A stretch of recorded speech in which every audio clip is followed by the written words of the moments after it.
చిన్న ప్రార్థన చేసుకుని వాక్యాన్ని ప్రారంభించుకుందామండి. అందరు తల వంచినట్లయితే చిన్న ప్రార్థన చేసుకుందాం. పరిశుద్ధుడైన తండ్రి, ప్రేమ కలిగిన ఆయన, కృపగలిగిన దేవ, పోయిన ఆదివారం నుండి ఈ ఆదివారం వరకు నీ రెక్కల చాటు కింద మమ్మల్ని భద్రపరిచి మీ ఎదుట మేము చేస్తున్న పొరపాట్లను బట్టి, మా జీవితాలను బట్టి బ్రతికే అర్హత కూడా మాకు లేకపోయినా మీ కనికరం చేత, మీ కృప చేత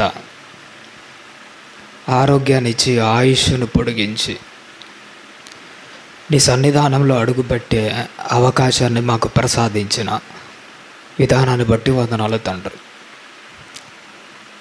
అల్పులము, అయోగ్యులము, లోకంలో బలహీనులై మమ్మల్ని నిలబెట్టుకొని మీ బలమైన మాటలు మాట్లాడడానికి మీ ఆత్మ చేత మమ్మల్ని నింపి నీ వాక్యం చేత చేయూతనిస్తున్నందుకే వందనాలు తెలియజేస్తున్నాను తండ్రి. కొన్ని నిమిషాలు మీరు నాలో ఉండి మాట్లాడతారని మనస్ఫూర్తిగా ఆశపడుతూ ముందున్న సమయాన్నంతా మీ ప్రేమ కలిగిన హస్తాలకు అప్పజెప్పుకుంటూ యేసుక్రీస్తు వారి నామం పేరట ప్రార్థన అడిగి వేడుకొనుచున్నాము తండ్రి, ఆమెన్. చేరువచ్చిన దేవుని పిల్లలైన ప్రతి ఒక్కరికి యేసుక్రీస్తు వారి నామం పేరట శుభాభివందనాలు తెలియజేయుచున్నాను. ప్రభునందు ప్రభున దేవుని వాళ్ళారా, ఈరోజు బైబిల్లో నుంచి ఒక విలువైన అంశాన్ని, దేవుని వాక్యము చాలా అంటే చాలా అద్భుతంగా ఉంటుంది. ఈరోజు చాలా కొత్తగా ఉంటుంది, కాస్త విచిత్రంగా కూడా ఉంటుంది. కానీ అందులో నుంచి కూడా దేవుడు మన ఆత్మీయ జీవితాన్ని అభివృద్ధిపరిచి ఒక గొప్ప సారాంశాన్ని దేవుడు మన కోసం సిద్ధపరిచాడు. చక్కగా మనము జ్ఞాపకం చేసుకుందాం. క్రైస్తవులుగా మనం మాత్రం ఒకటి మొదట గుర్తుపెట్టుకోవాలి. పరిస్థితులు ఏదైనా కానీ, చెబుతున్నది ఎవరైనా కానీ, మనకు కావలసిన మాట ఒక్కటైనా కానీ సేవకు నోట వస్తుందని ఆశతో ఎదురు చూడాలి. ఈ మధ్య నాకు ఒక సహోదరుడు, జానన్న అని ఒక సహోదరుడు కనిపించాడు. ఒక చోటికి మీటింగ్కి వెళ్ళాడట. ఎక్కడికి వెళ్ళామనంటే, నేను పలానా చోటికి మీటింగ్కి వెళ్ళాను. ఏటనంటే, అన్న చెప్పిన ఒక మంచి మాట, నాకు చాలా నచ్చిన మాట. ఒక సేవకుడు వచ్చాడు ప్రొద్దుటూరుకు. నిజంగా ఆయన సరిగా వాక్యం చెప్పాడట. మనకు తెలిసిన వ్యక్తి, ఆ వ్యక్తి సరిగా వాక్యం చెప్పాడట. అందులో ఏమీ అర్థం కాకుండా ఏదేదో మాట్లాడుతుంటాడట. అయినా కానీ అలాంటి వ్యక్తి మీటింగ్కి మీరు ఎందుకు పోయారన్నా అని నేను అడిగాను. అన్ననే అన్నాడు కదా, సరిగా చెప్పాడు, అర్థం కాదని. కానీ ఒక మంచి మాట అన్నాడండి. ఏమన్నాడో తెలుసా? ఎంత సరిగా చెప్పకపోయినా కానీ ఆయన చెబుతున్నది బైబిల్లో నుంచే కదా. సరే, ఒక గంట సేపట్లోపు 100 మాటలు చెబితే ఒక్క మాట అయినా కానీ నా మనసుకు తగిలే మాట రాకుండా పోతుందా? ఆ మాట నాకు చాలా బాగా నచ్చిందండి. ఒక సేవకుడు 100 మాటలు చెప్పనిలేండి, అందులో మనకు కావలసిన ఒక్క మాట అయినా కానీ ఏం చేసుకోవాలి, మనము తీసుకోవాలి. ఆ ఒక్క మాట అయితేనైనా మన ఆత్మీయ జీవితాన్ని మళ్ళీ బతికించుకోవాలి. కొన్ని మొక్కలు ఉంటాయి, భూమిలో ఉన్నంతసేపు, వేర్లు భూమిలో ఉన్నంతసేపు బ్రతుకుతాయి. అదే మొక్కను భూమి నుంచి వేరు చేస్తే ఏమైపోతుంది? చనిపోతాయి. కానీ మీరు బాగా గమనించారో లేదో కానీ కలబంద అని ఒక చెట్టు ఉంటుంది. భూమి నుంచి వేరు చేరి నీ ఇంటి ముందర గాలిలో కట్టేసినా కానీ అది బ్రతుకుతూనే ఉంటుంది. కారణం ఏంటో తెలుసా? పరిస్థితులు దానికి అనుకూలించకపోయినా తన చుట్టుపక్కల ఉన్న పరిస్థితులను అది ఏం చేస్తుంటుందంటే తనకు అనుకూలంగా మార్చుకుంటుంది. ఒక్క అవకాశం ఉంటే చాలని నేను బ్రతకడానికి అని ఆలోచన చేస్తూ ఉంటుంది. నువ్వు కూడా ఒక సేవకుని ముందర, వాక్యం ముందర కూర్చున్నప్పుడు అన్ని మాటలేమో కానీ ఒక్క మాట ద్వారా అయినా దేవుడు నాతో మాట్లాడతాడు. ఆ ఒక్క మాటతో అయినా కానీ ఆరిపోతున్న మన బ్రతుకులు మళ్ళీ వెలుగుతాయేమో, ఎండిపోతున్న మన జీవితాల్లో మళ్ళీ చిగురులు వచ్చాయేమో ఆశతో ఒక కలబందకున్న ఒకే ఒక్క అవకాశాన్ని ఎలా అయితే అది వాడుకుంటున్నదో నువ్వు నేను కూడా వాక్యం విషయంలో అలానే వాడుకోవాలి. అలాంటి విలువైన అంశంలో నుంచి ఒక భాగాన్ని మాత్రం ఈరోజు మనము ఆలోచన చేద్దాం. ముందుగా ప్రకటించినట్లు ఈరోజు మన అంశం ఏంటి? నా చిరకాల తపన ఈ చిప్కో. చాలా బాగుంటుంది, దేవుని వాక్యం గొప్పగా ఉంటుంది. ఆలోచించుదాం. మొదట చిరకాల తపన అన్న దాని గురించి ఆలోచిద్దాం. తపన అన్నా కానీ, కోరికలు అన్నా కానీ, ఆశలు అన్నా కానీ, వీటిని మనం పర్యాయ పదాలుగా మారుతాట్లేదు. నా చిరకాల కోరిక అన్నది ఒకటి ఉంది. క్రైస్తవుల జీవితం అన్నది ఎలాంటిదంటే ప్రతి ఒక్కరికి కోరికలు ఉంటాయి. కోరికలు లేని జీవులు ఎవరు ఉండరు. నాకు తెలిసి ముగ్గురు కోరికలు లేని వాళ్ళు ఉంటారు. ఒకటి అప్పుడే పుట్టిన పసిపిల్లలకు, తెలివి లేకుండా పిచ్చి పట్టిన వాళ్ళకు, మూడవది యేసుక్రీస్తులా బ్రతికేవాడికి. ఆయన సర్వత్యాగ పరిత్యాగి, అంటే ఇది శరీర సంబంధమైన కోరికలు ఏమి లేని వాళ్ళు. ఇలా ముగ్గురికి ప్రత్యేకంగా ఎలాంటి కోరికలు ఉండవు. నిజంగా మిగతా వాళ్ళకందరికీ ఏదో ఒక టైంలో ఏదో ఒక కోరికలు ఉంటాయి. క్రైస్తవులు కూడా అట్నే బ్రతకాలి. కానీ క్రైస్తవులకు శరీర సంబంధమైన కోరికలు ఉండవు, కానీ ఆత్మ సంబంధమైన కోరికలు కూడా ఉంటాయి. ఆత్మ సంబంధమైన కోరికలలో నాకు కూడా ఒక చిరకాల కోరిక ఉంది. ఆ కోరిక ఏంటి? ఆ కోరికలో నుంచి దేవుడు మాట్లాడుతున్న మాటలు ఏంటి? దానికి బైబిల్లో నుంచి దేవుడు చూపిస్తున్న దారేంటి? దాన్ని మనం ఎలా సాధించుకోవాలి? ఆ కోరిక నెరవేరే కోరికనా, నెరవేరని కోరికనా? నెరవేరితే ఆ కోరికలో ఎంత తృప్తి ఉంటుందో ఈరోజు మనం చక్కగా జ్ఞాపకం చేసుకుందాం. భూమి మీద కోరికలు అన్నవి ఎలాంటివంటే మనం చచ్చేలోపే వాటిని తీర్చుకోవాల్సిందే. ఏం చచ్చిపోయిన తర్వాత ఏం తీర్చుకుంటాం చెప్పండి? ఒక కారు కొనుక్కోవాలి అనే కోరిక ఉన్నదనుకోండి, మనం చచ్చేలోపే ఏం చేయాలి? దాన్ని తీర్చుకోవాలి. తర్వాత తీర్చుకోవడానికి అవకాశము ఉండదు. ఈ భూమి మీద కోరికలు ఇలాంటివే. కానీ కొంతమంది అంటుంటారు, ఒకవేళ కోరికలు తీరకుండా చచ్చిపోయారు అనుకో ఏమవుతారట? వాళ్ళు దయ్యాలై వాళ్ళు స్వర్గానికి పోరట, ఇటు నరకానికి కూడా పోరట. మళ్ళీ ఎక్కడికి వచ్చారు? భూమి మీదకి వచ్చి వాళ్ళకి ఏ కోరిక అయితే ఉంటుందో ఆ కోరిక తీర్చుకొనే పోతారు. అందరి గురించి ఎందుకు, దయ్యాల గురించి కాస్త పక్కన పెట్టండి. క్రైస్తవుల గురించే మాట్లాడదు. ప్రత్యేకంగా నామకార్థ క్రైస్తవుల గురించి ఒక మాట మాట్లాడదు.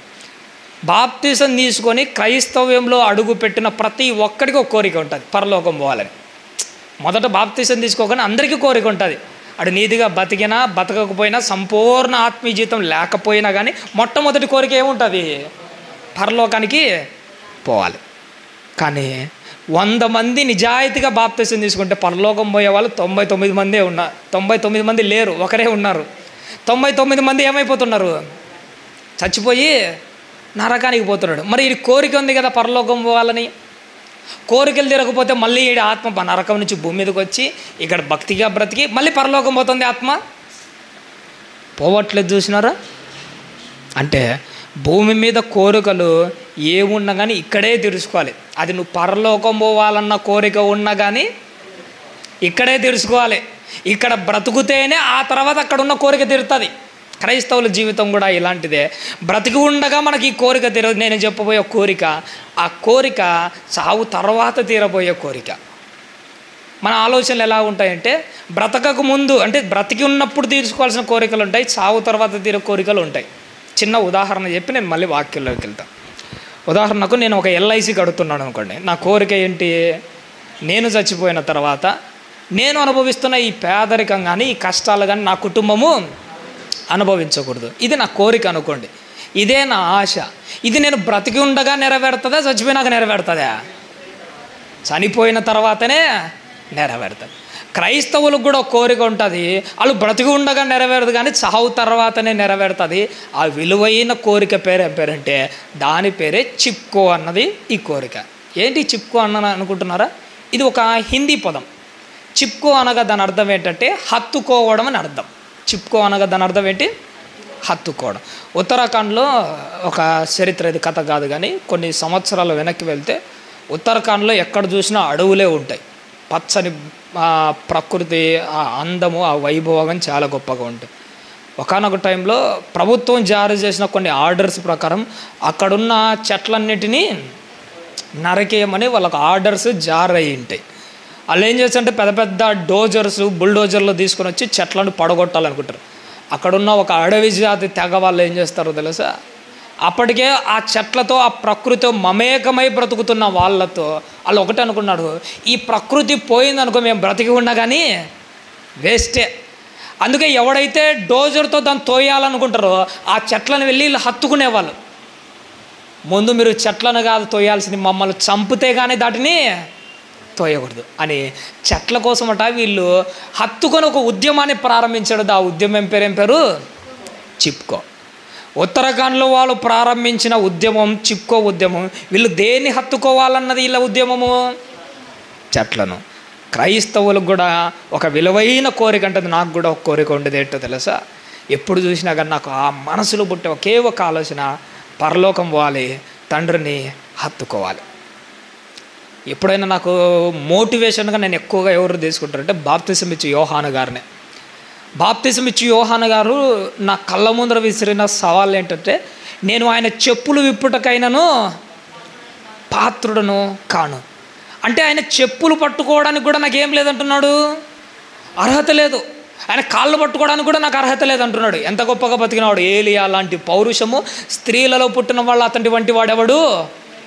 అంత గొప్ప భక్తి జీవితము, అంత గొప్పగా బ్రతికే ఆయన కాళ్ళు పట్టుకోవడానికి కూడా నాకు అర్హత లేదంటున్నాడు. అంటే కాళ్ళకే అవకాశం లేదంటాడంటే మరి ఆయన హత్తుకోవాలంటే ఎంత ఉండాలి? ఇందుకే ఆ హత్తుకోవడం అన్న కోరిక నెరవేరదా? ఏం జరుగుతుందన్న దాని గురించి ఈరోజు వాక్యంలోంచి మనము చూసుకుంటూ ముందుకెళ్దాం. ద్వితీయోపదేశ కాండంలో ఒక చక్కని మాట మన కోసము దేవుడు రాయించాడు. 13వ అధ్యాయము, బైబిల్ ఉన్న వారందరూ ద్వితీయోపదేశ కాండము 13వ అధ్యాయము 4వ వచనాన్ని ఒక్కసారి జ్ఞాపకం చేసుకున్నాం. 13వ అధ్యాయం 4వ వచనం తల్లి. మీరు మీ దేవుడైన యెహోవాకు లోబడి ఆయనకే భయపడి ఆయన ఆజ్ఞలను అనుసరించి ఆయన మాట విని ఆయనను సేవించి ఆయన ఏం చేయాలట? హత్తుకొని ఉండవలను. మోషే గారి ద్వారా దేవుడు ఒక విలువైన మాటను మనతో కూడా మాట్లాడుతున్నాడు. ఏమని మాట్లాడుతున్నాడు తల్లి? మీరు మీ దేవుడైన యెహోవాకు ఎలా ఉండాలట? లోబడి ఉండాలి. లోబడడం అంటే ఏంటో తెలుసా? దేవుడు తన సేవకుని ద్వారా మన ఆత్మీయ జీవిత కోసం ఏ మాట మాట్లాడినా నీ మనసు దేని మీద ఉండాలో తెలుసా? దేవుని మాటకు లోబడే దాని మీద ఉండాలి. ఇందాక మన చెల్లి ఒక మాట అన్నది, నాకు చాలా ఆనందం అనిపించింది. వాక్యం వినేటప్పుడట మన చూపులు సేవకుని మీద ఉంటాయట, మన మనసు మాత్రం వాక్యం మీద ఉండదు. కానీ నీ ఆలోచనలు, నీ చూపులు దేవుని ఆజ్ఞల మీద ఉండాలి. ఆ ఆజ్ఞలకు నీ తల వంచడం మీద మాత్రమే నీ ఆలోచనలు తిరుగుతూ ఉండాలి. దేవుని మాటకు నువ్వు ఎంత లోబడాలంటే, ఇందాక కూడా మరో మాట అన్నది, మన అమ్మ నాన్న చెబితే ఒక మాట అయినా కానీ మనం తప్పిపోతామా? వాళ్ళు చెప్పిన ప్రతి మాట చేస్తాం. ఒక జాస్వా నగర్ కొత్తపల్లిలో సునీల్ అన్నని ఒక ఆయన ఉంటాడు. సరదాగా ఒక మంచి మాట అన్నాడు. చాలా వినయం కలిగిన వాడు. సేవకుడు ఒక మాట చెబితే గుడ్డిగా చేసే మనస్తత్వం కలిగినాడు. చాలా మంచోడు, ముందు వెనక ఆలోచన చేయడు. అలాంటి సేవకుడు ఆ సునీల్ అన్న అనే వ్యక్తి గురించి చెప్పిన మాట ఏంటో తెలుసా? తమ్ముడు, ఆయన చూసావంటే ఎవరన్నా అంటే అతని పేరు సునీలు. సేవకుడి మాట అంటే అతనికి ఎంత విలువ అంటే, సేవకుడు ఒక మాట చెప్పాడంటే అందులో కరెక్ట్ ఉంటుంది అనుకోని ఏం చెప్పినా చేస్తాడు తమ్ముడు అన్నాడు. అవునన్నంటే, ఇప్పుడు నేను ఒక మాట అన్నమంటావా, తమ్ముడు సునీలు వాడిని పోయి కొట్టిరాపో అన్నాడు అనుకో, ఆలోచన చేయకుండా పోయి కొట్టొచ్చాడంట. అంతే. ఒక సేవకుడు చెప్పాడని కొట్టిరాపో అంటే చాలు, కింద వేసి తన్ని వచ్చాడంట. అంటే ఒక సేవకుని మాట చూడని ఎంత విలువ ఇస్తున్నాడో. అంటే ఆయన ఉద్దేశం ఏంటంటే కొట్టిరమ్మని కాదు, సేవకునికి ఎంత మాట ఇస్తున్నాడో, మాటకి ఎంత విలువ ఇస్తున్నాడో తెలుసుకోవడం కోసం ఆ మాట చెప్పాడు. నాకు నచ్చిన మాట ఏంటో తెలుసా? ఎప్పుడైనా కానీ ఒక సేవకుడు దేవుని వాక్యంలో నుంచి ఒక మాట మాట్లాడుతున్నప్పుడు మనం సేవకునికి లోబడుతున్నామని మాత్రం ఎప్పటికీ అనుకోకూడదు. సేవకుడిలోంచి దేవుడు మాట్లాడుతున్నాడు, దేవుని మాటకే నేను తల దించాలి. తల్లిదండ్రుల మాటకే నువ్వు తల దించుతున్నావు కదా, నేను అంటాను తల్లిదండ్రులు ఇచ్చిన దేవుని మాటకు నువ్వు ఎంత తల దించాలి. నాకు అమ్మా నాన్న ఇచ్చింది కూడా దేవుడే కదా, అదే దేవుడే నాకు అమ్మా నాన్న ఇవ్వకపోతే. దేవుని ప్రేమ గురించి బైబిల్లో ఒక మాట ఉంటుంది, తల్లి అయినా కానీ ఇడిచిపెట్టినా కానీ యెహోవా వాణ్ణి చేరదీయునని ఒక మాట ఉంటుంది. ఈ మధ్య కడుపున పుట్టిన పిల్లలను తల్లిదండ్రులు ఎంతమంది వదిలేయట్లే, తల్లిదండ్రులు వదిలేసినా కానీ దేవుడు సేదరీసి వారికి ఆకలి తీర్చి అన్నం పెట్టి గాలిచ్చి నీళ్ళిచ్చి ఎంత బాగా చూసుకుంటున్నాడు.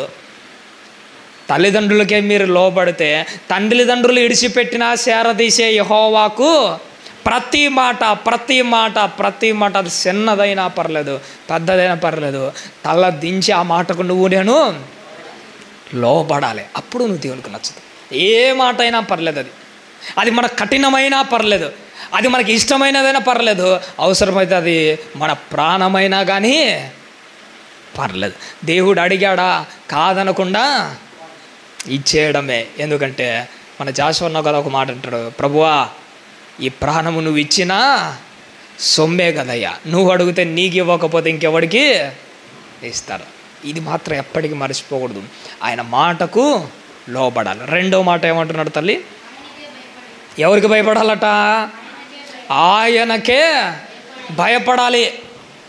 ఈ మధ్య ఆత్మీయ జీవితంలో మన వాళ్ళకి గుర్తుకొచ్చిన మాట ఏంటో తెలుసా? మన వాళ్ళు ఎవరి దగ్గర ఎలా ప్రవర్తించాలో మన వాళ్ళకి బాగా తెలుసు. ఒక రాజకీయ నాయకుని దగ్గర ఎలా ప్రవర్తించాలో మనకు తెలుసు, ఒక అధికారి దగ్గర ఎలా ప్రవర్తించాలో తెలుసు, ఏమీ లేనివాడి దగ్గర ఎలా ప్రవర్తించాలో కూడా తెలుసు.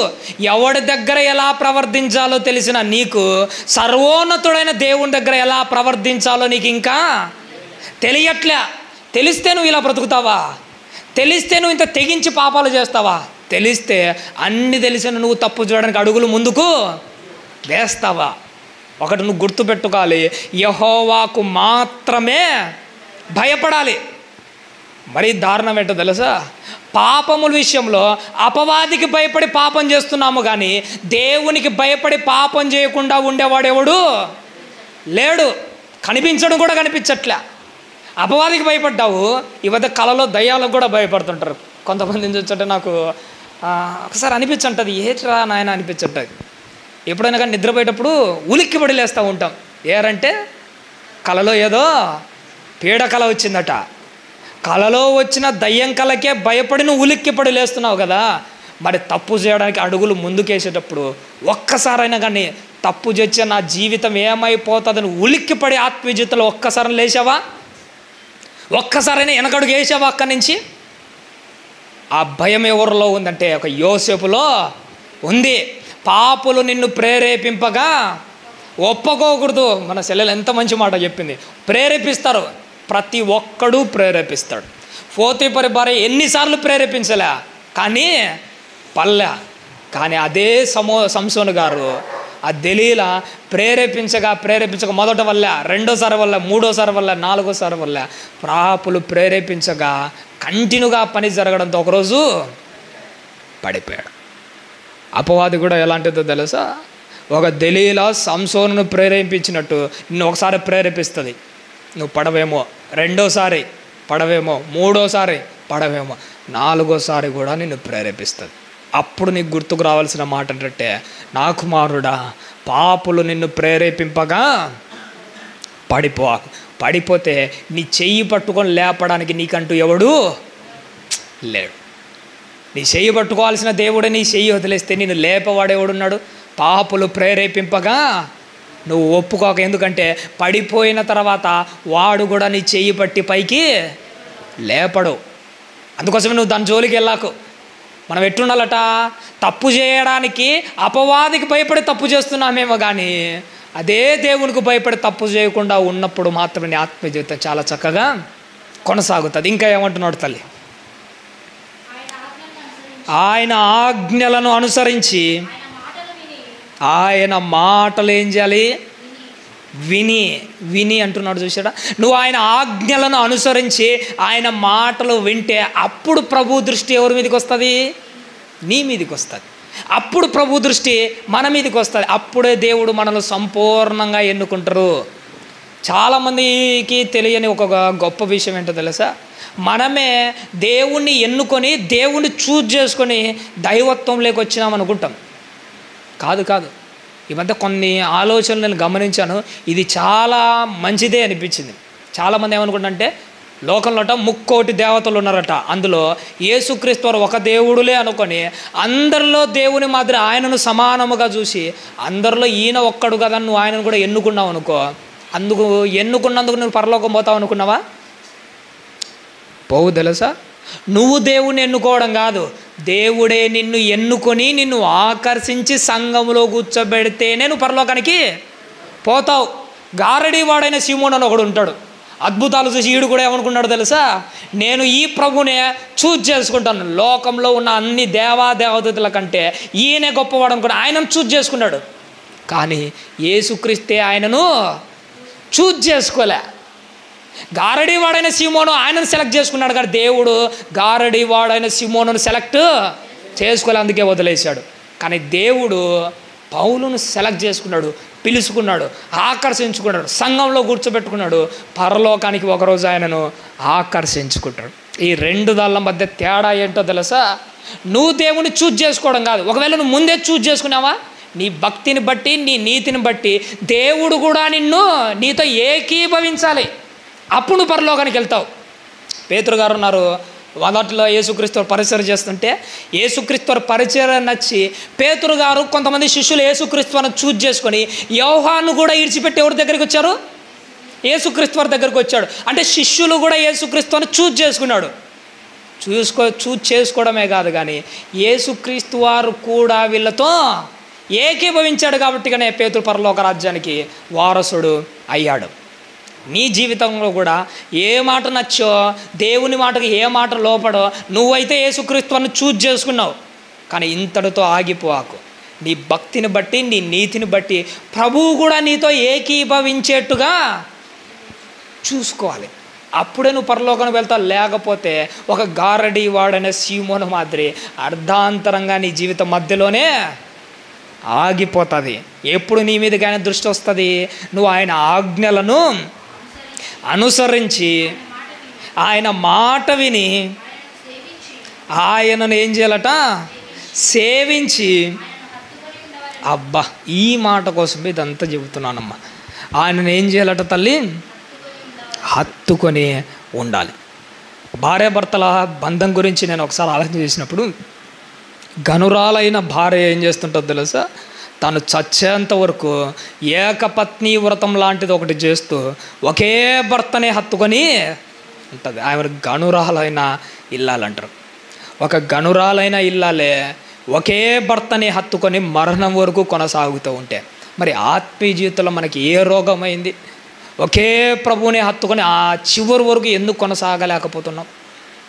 అప్పుడప్పుడు ఒక మాట ఉంటుంది, పరాయి స్త్రీ రొమ్మును ఆనుకున్నవాడు ఎంత నీచుడో, ప్రభును వదిలేసి నిమిషానికి లోకాన్ని హత్తుకున్నవాడు కూడా ఆత్మీయ జీవితంలో అంతే నీచులు.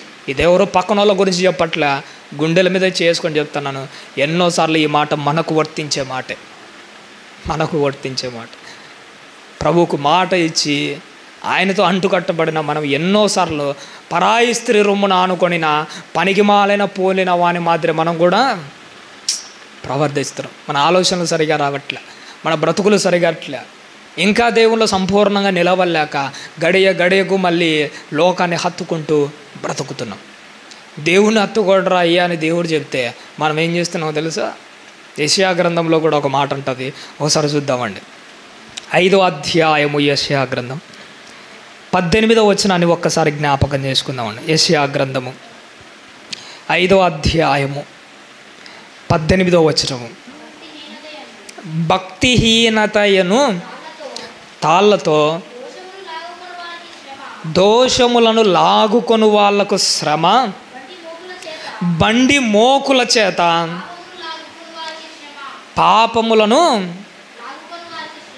పాపమును లాగుకొని వాళ్లకు శ్రమ. ఈ చిత్రం ఏంటంటే, మనము పాపాన్ని వెంటాడం కాదు. చాలాసార్లు మనం ఏమనుకుంటామంటే పాపమే మనల్ని వెంటాడి పాపంలో పడేస్తుందని అనుకుంటాం. కానీ మన వాళ్ళు ఎలా ఉంటుందో తెలుసా? ఇప్పుడు లోకం తీరు ఎలా ఉంటుందో తెలుసా? పాపం వచ్చి వీళ్ళని ఆకర్షించడం కాదు, వీళ్ళేట ఏం చేస్తున్నారు, బండి మోకుల చేత పాపాన్ని లాక్కుంటున్నారట. ఈ పాపం ఎలాంటిదంటే మొదట్లో నేను ఆకర్షించి నీ ప్రాణాన్ని తీసేది ఏంటో తెలుసా? ఇదే. ఎప్పుడైనా పెద్ద మీటింగ్ వెళ్ళేటప్పుడు పెద్ద ఫోకస్ లైట్లు వేస్తున్నాడు చూసినాడా?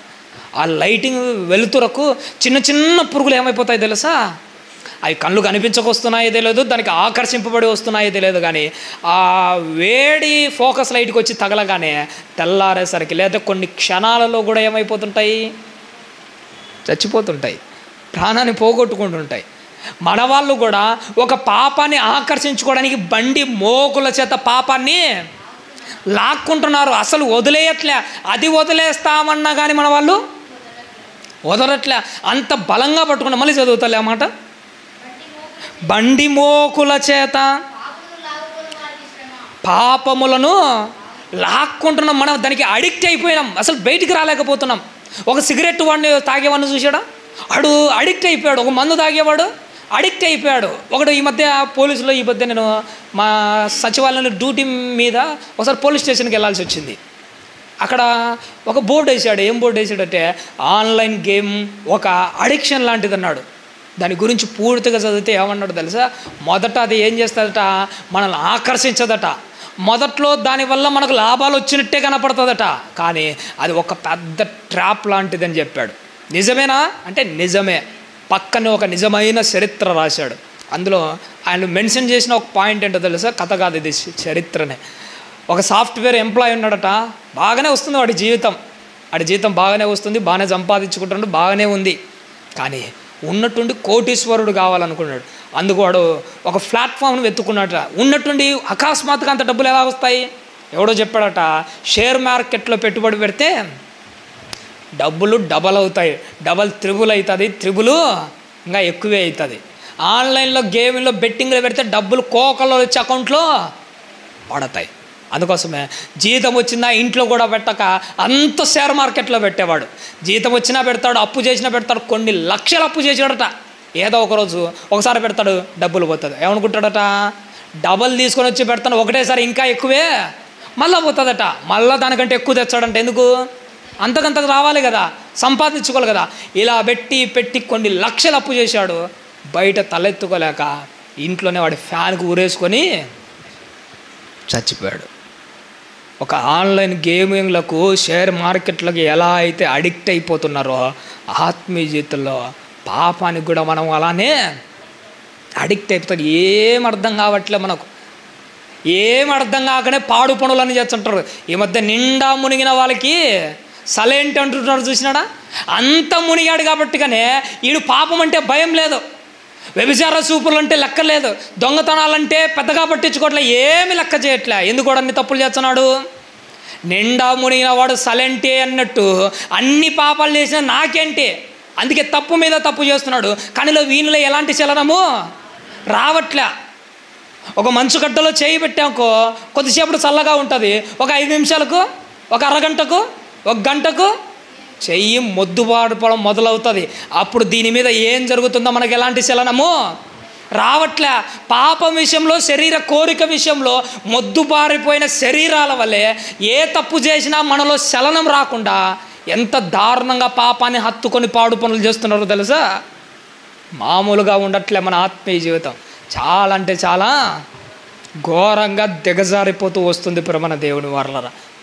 దేవుడేమో ఇలాంటి మార్గం చూపించ ఉంటే మనం ఏం చేస్తున్నామంట, బండి మోకుల చేత పాపాన్ని లాక్కుంటూ ఇలాంటి బ్రతుకులే బ్రతుకుతున్నాం. ఎందుకు నీ మధ్యకు పాపం వచ్చిందో తెలుసా? ఎందుకు నీ ఆత్మీయ జీవితంలో కానీ మధ్యలోకి వచ్చిందో తెలుసా? యోబు గ్రంథంలో కూడా ఒక మంచి మాట మన కోసం రాయించాడు, ఒకసారి చూద్దామమ్మా. యోబు గ్రంథము 41వ అధ్యాయము. యోబు గ్రంథము 41వ అధ్యాయము 16వ వచనాన్ని ఒక్కసారి జ్ఞాపకం చేసుకుందామండి. అవి ఒకదానితో ఒకటి హత్తుకొని ఉన్నవి, వాటి మధ్యకు గాలి ఏమాత్రమును జోరనేరదు అంటున్నాడు. చూసినాడు? ఈ సందర్భం వేరే మాట, కానీ మన ఆత్మీయ జీవితానికి ఉపయోగపడే మాట ఇందులో ఒకటి. ఈ సందర్భం ఏంటంటే మకరము గురించి మాట్లాడుతూ, దాని ఆకారము, దాని యొక్క వైభవాన్ని గురించి మాట్లాడుతూ ఈ మాటలన్నీ చెప్పుకుంటూ వస్తాడు. ఆ మకరానికంటే పొలుసులు ఉంటాయంటే ఆ పొలుసుల మధ్య గురించి మాట్లాడుతాను. ఇప్పుడు మనకు ఆ పొలుసుల గురించి అవసరం లేదు, కానీ ఇక్కడ మనం గమనించవలసిన ఒక ఆత్మీయ మాట కోసం ఇది మళ్ళీ చెప్తాను, మళ్ళీ చదువుతాను. ఇప్పుడు అవి ఒకదానితో ఒకటి హత్తుకొని ఉన్నవి వాటి మధ్యకు గాలి ఏమాత్రమును సొడబ. అవి అన్నది తీసేసి అవి ఒకదానితో ఒకటి హత్తుకొని ఉన్నట్లు నువ్వు దేవునితో ఎలా ఉండాలి? ఒకరితో ఒకరు హత్తుకొని ఉండాలి. మీ మధ్యకు గాలి కూడా సొరబడనంత క్లోజ్గా ఉండాలి మీ రిలేషన్షిప్. ఇలాంటి హత్తుకొని బ్రతకడం ఎవరి దగ్గర కనపడుతుంది తెలుసా? అబ్రహాము దగ్గర కనపడుతుంది. దేవునికి అబ్రహాముకు మధ్య గాలి కూడా ఆత్మీయ జీవితంలో మాట్లాడదు, గాలి కూడా సొరబడనంత ఐక్యత వల్లది. నువ్వు కూడా దేవునితో అలాంటి రిలేషన్షిప్ మెయింటైన్ చేసేటప్పుడు, భూమి మీద ఆయనతో అలా హత్తుకొని బ్రతుకుతున్నప్పుడు మీ మధ్యకు చిన్నది ఏది కూడా రాకూడదు. మీ ఇద్దరిని అనగా నిన్ను దేవుణ్ణి విడదీసేది ఏది రానివ్వకూడదు. ఒక మాట అంటుంటారు, భార్యాభర్తల మధ్యకు ఏ ఒక్కడు తల దూర్చకూడదట. ఎందుకంటే వాళ్ళు ఎప్పటికైనా కలిసే ఉంటారు. భార్యాభర్తల మధ్యకు కాదు, నీ మధ్యకు నీ తండ్రి మధ్యకు చిన్న ఇది ఏది కూడా రాకూడదు. అసలు దానికి అవకాశమే ఇవ్వకూడదు. ఎప్పటికైనా నువ్వు నీ తండ్రి ఒకటే అన్నట్టుగా ఉండాలి. అన్నదమ్ముల మధ్య కూడా దూడొద్దు అంటాడు. ఎందుకంటే కొట్లాడినా ఏం చేసినా అన్నదమ్ములు ఎప్పటికైనా ఒకటే. అన్నదమ్ములు ఒకటే అనకూడదు. ఇక్కడ నుంచి పైనున్న దేవుడు భూమి మీద క్రైస్తవులు ఎప్పటికీ ఒకటే. అపవాది కూడా ఏమనుకున్నా అంటే ఈ తండ్రి కొడుకుల మధ్య నేను కూడా తల దూర్చకూడదు, తల దూరిస్తే తల చితక తొక్కుతాడని చెప్పేసి యోబును చూసినప్పుడు దానికి అర్థమైంటుంది. నీ విషయంలో కూడా దాని దెబ్బ దానికి అలానే పడాలి, అలాగుండాలి. ఎందుకంటే మీ ఇద్దరి మధ్యకు ఏమి రాకుండా అంత హత్తుకొని ఉండాలి ఒకరినొకడు. ఎందుకంటే చిన్నది వచ్చినా కానీ దేవుణ్ణి నిన్ను అది విడదీస్తుంది. పోయిన వారం అనిల్ అన్న గారు ఒక మంచి మాట అన్నారు. 1 తులం బంగారం అట సొంతం అక్కాచెల్లెలను విడదీస్తుందట. 1 అడుగు స్థలం అట సొంతం అన్నదమ్ములను విడదీస్తుందట. నీకు దేవునికి మధ్య ఏ చిన్నది రాకుండా చూసుకో. ఎందుకంటే దేవునితో వేరే మనమేమీ చేయలేం, దేవునితో వేరే మనం ఏమీ సాధించుకోలేం. అందుకోసం నీకు దేవునికి మధ్య ఏ ఒక్కటి రాకూడదు. అంత ఆత్మీయంగా నీ భక్తి జీవితం అంత గొప్పగా ఉండాలి. ఈ మధ్య నేను ఒక హాస్పిటల్ దగ్గరికి వెళ్ళినప్పుడు ఒక మాట చూశాను. ఏంటంటే అక్కడ సర్వీస్ ఎలా జరుగుతుంది, 24/7. ఒక డాక్టరు తాను చేసే సర్వీస్ గురించి మాట్లాడుతూ 24/7 నేను ఆన్ డ్యూటీలోనే ఉంటాను. ఒక డాక్టర్ ఏం చేస్తాడు, భక్తి జీవితంలో నువ్వు నేను ఏమనాలి తెలుసా? 24/7 నా గుండె సప్పుడు వినపడేంత వరకు ఆన్లైన్ డ్యూటీ, ఆన్ డ్యూటీ కాదు, ఆన్లైన్లో కానీ ఆఫ్లైన్లో కానీ ఎప్పటికైనా కానీ మన భక్తి పోకూడదు. 24/7 దేవునిలోనే మనము కొనసాగుతున్నాం. అలాంటి భక్తి జీవితం మనం కూడా అలవాటు చేసుకోవాలి. ఎందుకంటే మన ఆత్మీయ జీవితము పరిగెడుతుంటే ఎంత దూరం పరిగెత్తామో మనకు అర్థం కావట్లేదు. పోయిన వారం అనిల్ అన్న గారు వాక్యం చెప్పింటే ఒక్కసారిగా నాకు పెద్ద క్వశ్చన్ మార్క్ ఏర్పడింది. ఇప్పుడు మనం ఉన్నది డిసెంబర్ నెల, అనుకోకుండా కానీ చూడగానే ఏమైపోతుంది, సంవత్సరం అయిపోతుంది. 2024 ఏం చేశారని ఒకవేళ దేవుడు నన్ను అడిగితే చెప్పుకోవడానికి నా దగ్గర ఏమీ లేదు. అప్పుడప్పుడు నా ఆత్మీయ జీవితాన్ని గురించి ఆలోచన చేసేటప్పుడు స్పీడ్గా నేను బైక్లో పోతున్నప్పుడు ఉన్నట్టు నాకు ఒక మైలురాయి కనపడుతుంది. చూసినారా, మన గమ్యస్థానాన్ని చేరుకునేటప్పుడు ఉదాహరణకు మనం ప్రొద్దుటూరు నుంచి కడపకి వెళ్తున్నాం అనుకోండి. ప్రొద్దుటూరు నుంచి మన జర్నీ ప్రారంభమైంది. ఎక్కడికి వెళ్ళాలి మనము? కడపకి వెళ్ళాలి. ఒక 10 కిలోమీటర్లు దాటిపోయిన తర్వాత ఒక మైలురాయి కనపడుతుంది. ఒకవైపు ఏం కనపడుతుంటుంది తెలుసా? ఇక్కడ నుంచి కడప 40 కిలోమీటర్లు మాత్రమే ఉంది. అంటే ఎన్ని కిలోమీటర్లు నువ్వు జర్నీ చేశావు? అటువైపు నుంచి మైలురాయి వెనకల నుంచి చూస్తే నువ్వు ఎన్ని కిలోమీటర్లు జర్నీ చేశావో కనపడతాయి. ఇటువైపు నుంచి చూస్తే నువ్వు ఎంత దూరం పోవాలనో ఉంటుంది. ఒక మైలురాయి నీకు నేర్పించే ఒక విలువైన పాఠం ఏంటో తెలుసా? ఇక్కడ నుంచి ముందు నుంచి చూస్తే నువ్వు ఎంత దూరం ప్రయాణం చేసావో మైలురాయి చూపిస్తుంది. అటువైపు నుంచి చూస్తే ఎంత దూరం పోవాల్సిందో కూడా మనకు కనపడుతుంటాయి. ఆ రెండింటిని బట్టి నువ్వు అర్థం చేసుకోవాల్సిన ఒక విషయం ఏంటో తెలుసా? నువ్వు ఎంత దూరం పరిగెత్తావు, ఇంకా నువ్వు ఎంత దూరము పరిగెత్తాల్సింది ఉంది. ఒక మైలురాయిని చూసినప్పుడల్లా అర్థం కావాలి, ఓహో నేను 10 కిలోమీటర్లు పరిగెత్తాను, ఇంకా నా కోసం ఎంత కిలోమీటర్లు ఉంది? 40 కిలోమీటర్లు ఉంది. నేను పరిగెత్తింది తక్కువ, పరిగెత్తాల్సింది ఎక్కువ. నీ ఆత్మీయ జీవితంలో ఒకటి గుర్తుపెట్టుకో, ప్రతి మైలురాయి నీకు ఒక సంకేతాన్ని తెలియజేస్తుంది. నువ్వు ఎంతవరకు పరిగెత్తావు, ఇంకా నువ్వు ఎంత దూరం పరిగెత్తాల్సి ఉందో ఒక్కసారి నువ్వు గమనించుకొని పరిగెత్తు. అలా పరిగెత్తే కానీ నీ తండ్రిని నువ్వు చేరుకోలేవు, నీ కోరిక నెరవేరదు. నా కోరిక ఏంటి? ఏదో ఒకరోజు సాగు తర్వాత నా తండ్రిని హత్తుకోవాలి. మామూలుగా పరిగెత్తే అవుతుందా? 50 కిలోమీటర్లు ఉంటే 10 కిలోమీటర్లు పరిగెత్తి సాల్లే అనుకుంటే కుదురుతుందా? పరిగెత్తింది 10, పరిగెత్తాల్సింది 40 ఉన్నాయి. ఆలస్యం చేయకుండా ఊపిరి ఉగ్గబట్టుకొని పరిగెత్తే కానీ మనం సచ్చేలోపు మనం అనుకున్న లక్ష్యానికి చేరుకోలేం. మన తండ్రిని చేరుకోవడమే మన లక్ష్యమై ఉండాలి. ఆయనను హత్తుకోవడమే మన గమ్యమై ఉండాలి. అందుకోసమే దేవుడు అంటున్నాడు 24/7 డాక్టర్లు ఏం సర్వీస్ చేస్తాడు, ఆడు ఏం చేస్తాడు? 10% సర్వీస్ ఉద్దేశం, 90% మన ఉద్దేశం ఏంటో తెలుసా? సంపాదించుకోవాలనే. అందుకే వాడు పెద్ద బోర్డు పెట్టాడు 24/7. వాడేంది చూపించాడు? నిజమైన భక్తి ఎవరిలో చూపించాలో తెలుసా? 24/7 ఒక హనోకు నడిచినట్టు నీ ఆత్మీయ జీవితంలో నీ గుండె సప్పుడు ఆగిపోయేంత వరకు భక్తి నీలో రన్నింగ్లోనే ఉండాలి. అలా బ్రతుకుతేనే పరిగెత్తావు, నీ దేవుణ్ణి హత్తుకుంటావు, ఆ గమ్యస్థానానికి చేరుకుంటావు.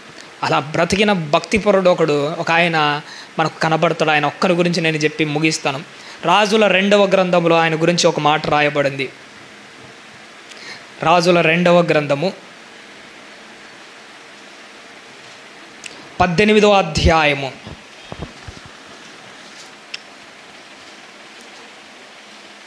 6వ వచనాన్ని ఒక్కసారి చూద్దామండి. చివరిగా రాజుల 2వ గ్రంథము 18వ అధ్యాయము 6వ వచనం తల్లి.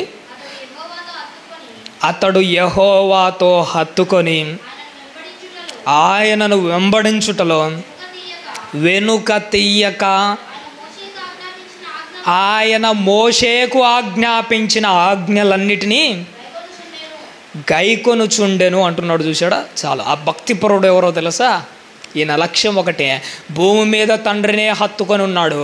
చచ్చిపోయిన తర్వాత తండ్రిని హత్తుకోవడానికి ఎలా ఉన్నాడట? వెనుక తీయక ముందుకు మాత్రమే సాగిపోతున్న ఒక భక్తుని గురించి నీకు నాకు మాట్లాడుతున్నాడు దేవుడు.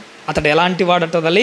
మోషే ఆజ్ఞలను గైకొనుచు. దేవుడు మోషే ద్వారా ఏ మాటలు అయితే చెప్పాడో ఆ మాటలను మాత్రమే హత్తుకొని ఉన్నాడు. మీరు ఇంటికి వెళ్ళిన తర్వాత చదవండి, పైన కొన్ని మాటలు ఉంటాయి. మోషే ఇత్తడి సర్పాన్ని, ఒక సర్పాన్ని నిలబెడతాడు. ఆ ఇత్తడి సర్పాన్ని చిన్న భిన్నాలు చేసింది ఎవడు తెలుసా? ఈ హిజ్కియానే. మోషే నిలబెట్టిన ఇత్తడి సర్పాన్ని చిన్న భిన్నం చేశాడు. కానీ మోషే ద్వారా చెప్పబడిన ప్రతి మాటను హృదయపూర్వకంగా యెహోవాను హత్తుకొని ఆ మాటల ప్రకారము ప్రవర్తించిన వాడే. ఎందుకు మోషే నిలబెట్టిన ఇత్తడి సర్పాన్ని చిన్నాభిన్నం చేశాడు? దేవుని స్థానాన్ని భర్తీ చేసేది ఏది ఉండడానికి వీల్లేదు, ఒప్పుకోడు కూడా. క్రైస్తవ జీవితంలో ఈ మధ్య మన క్రైస్తవుల్లో కనపడుతున్న చండాలం ఏంటో తెలుసా? దేవుని స్థానాన్ని భర్తీ చేసేది ఏదైనా కానీ మనం ఒప్పుకోకూడదు, సహించకూడదు. అది చివరకు మరియమ్మ విగ్రహాలైనా కానీ, అది చివరకు యేసుక్రీస్తు వారి పటాలైనా కానీ, చివరకు యేసుక్రీస్తు వారు చచ్చిపోయిన శిలువ అయినా కానీ చిన్న భిన్నం చేయాల్సిందే. ఎవడికి అవకాశం కూడా ఇవ్వకూడదు. మన ప్రభు స్థానాన్ని బొమ్మలు భర్తీ చేయడం ఏంటి? మన ప్రభు స్థానాన్ని ఏదో భర్తీ చేయడం ఏంటి? హిజ్కియా నాకు నేర్పించే పాఠం ఏంటో తెలుసా? మోషే ఆజ్ఞలను హత్తుకోగాని మోషే నిలబెట్టిన నెహుష్టాను అనే ఆ ఇత్తడి సర్పాన్ని చిన్న భిన్నము చేయాల్సిందే. అరే మోషే నిలబెట్టాడు కదంటే, మోషే నిలబెడితేనే ఎవరు నిలబెడితేనేంటి? దేవునికి సాటి అయినది, దేవుని ఆజ్ఞలకు విరోధమైనది, దేవుని స్థానాన్ని పోటీగా భర్తీ చేసేది ఏది మన జీవితంలో ఉండకూడదు. ఎందుకంటే అందుకే దేవునికి బాగా నచ్చాడని హిజ్కియా.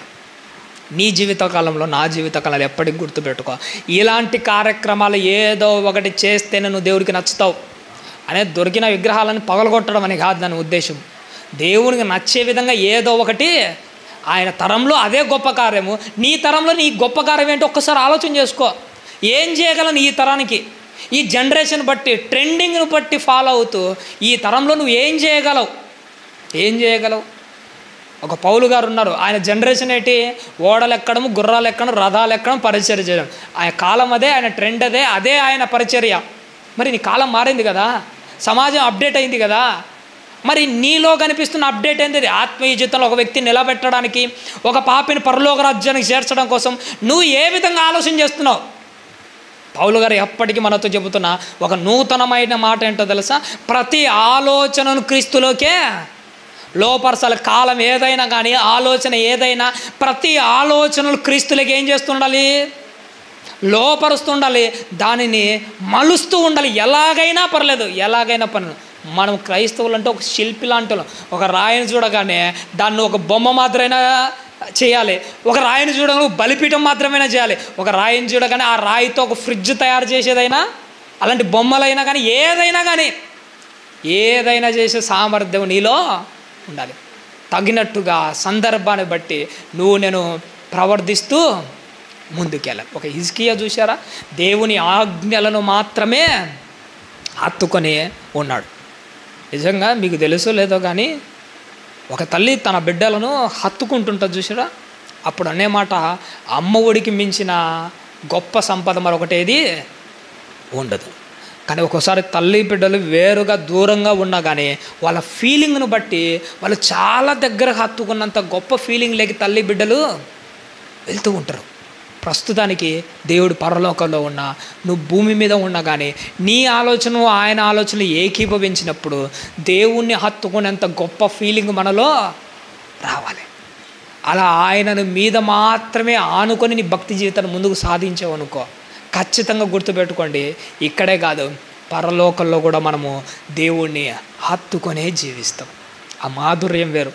పరదేశంలో అబ్రహామును హత్తుకునే అవకాశం ఉందేమో, పరలోకంలో అబ్రహాముతో పాటు దేవుణ్ణి హత్తుకునే గొప్ప అవకాశం ఉంది. ఆ అవకాశాన్ని గురి పెట్టండి, ఆ అవకాశాన్ని టార్గెట్గా పెట్టుకోండి. అబ్రహాము రొమ్మున ఆనుకోవడము, లాజర్ గారు ఆయన జీవితాన్ని చూస్తుంటే చాలా సంతోషం. నీ టార్గెట్ అబ్రహాము రొమ్మున ఆనుకోవడం అయి ఉండకూడదు. సరాసరి దేవుని రొమ్మున ఆనుకోవడం, గురి అక్కడ పెట్టండి. నీ ఆలోచనలు, నీ ఆ తలంపులు ఎక్కడ ఉండాలట? ఎప్పటి పైన వాటినే వెదకండి. ప్రస్తుతానికి కింద ఉన్న పాతాళంలో పరదేశంలో ఉన్న అబ్రహాముడు రొమ్మును ఆనుకోవాలని కింద ఉన్న ఆ గురి ఎందుకు పెట్టుకుంటావు? పైన గురిని పెట్టుకో. ఆ గురిని సాధించామంటే ఈ గురి ఆల్రెడీ సాధించినట్టే లెక్కంగా, అంతే. పరలోకంలో దేవుని రొమ్మును ఆనుకునే ఆ గొప్ప స్థాయిని మనం సంపాదించుకున్నామంటే అబ్రహాము రొమ్మును ఆనుకోవడం పెద్ద కథ ఏమీ కాదు. అందుకోసమే ఆ లక్ష్యాన్ని పెట్టుకోండి, ఆ టార్గెటే పెట్టుకోండి. ఆ టార్గెట్ నేను పెట్టుకున్నాను, మీరు పెట్టుకోండి. నా చిరకాల తపన, నాదే కాదు క్రైస్తవుల యొక్క ప్రతి ఒక్కరి చిరకాల తపన ఏంటి? ఆ తండ్రిని హత్తుకోవడం. ఆ టార్గెట్ పెట్టుకుందాం, పైనున్న వాటినే వెతుకుందాము, క్రీస్తును చూస్తూ ముందుకు సాగిపోదాం. ఆత్మీయ జీవితంలో ఈ మాట మామూలుగా వింటే అర్థం కాదు, కానీ హృదయపూర్వకంగా దేవుణ్ణి హత్తుకోవాలన్న ఫీలింగ్ లేకి వెళ్ళి ఆ మనసారా వాక్యాన్ని విన్నాం అనుకోండి, చక్కగా ఉంటుంది దేవుడి మాటలు.